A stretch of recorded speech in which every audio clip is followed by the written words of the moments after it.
And let's start with the most common symbol is the cup of wine. This is the first part of the Passover Seder, which is to bless the wine.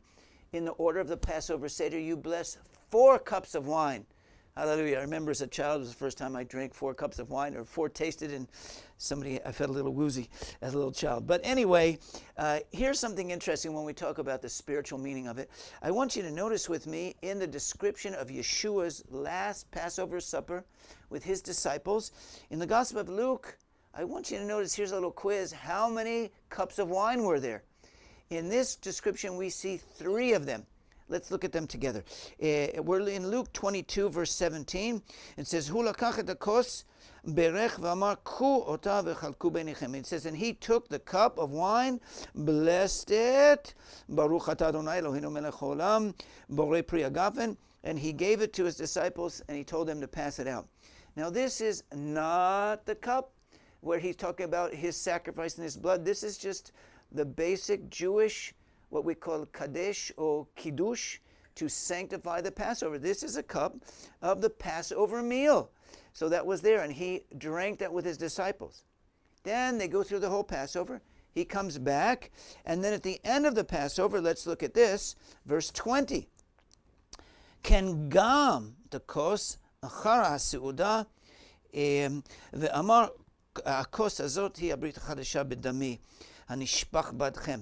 And then he says, and then the cup which was after the meal, he took and said, this cup is the new covenant in my blood that was spilled for you. At this moment, he made this great revelation that the wine of the Passover is really to represent the blood of the Lamb, which is representing his blood. He is the sacrifice.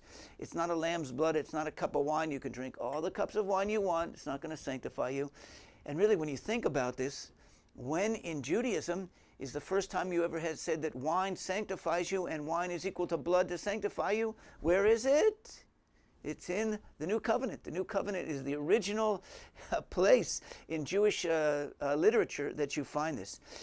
Now, so that's, and we'll talk about that, of course, later when you talk about the meaning of the body and blood of Yeshua, the sacrifice of the Paschal sacrifice and giving us salvation.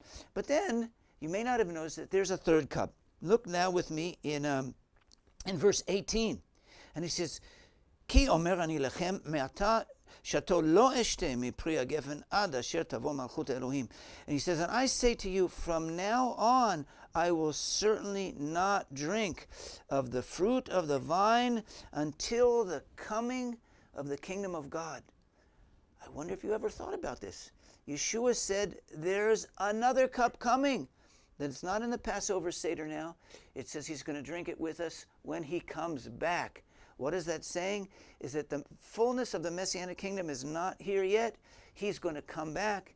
He's going to set up a kingdom of peace and prosperity around the world with its capital in Jerusalem, and everything will be wonderful. And when he does that, he will share the Passover, the Last Supper, with us again, and it will be for everyone, Jewish people, Arabs, and internationals all over. So as we take this, there's a last cup of hope that Yeshua is coming back and will set up his kingdom on this earth. See how this goes.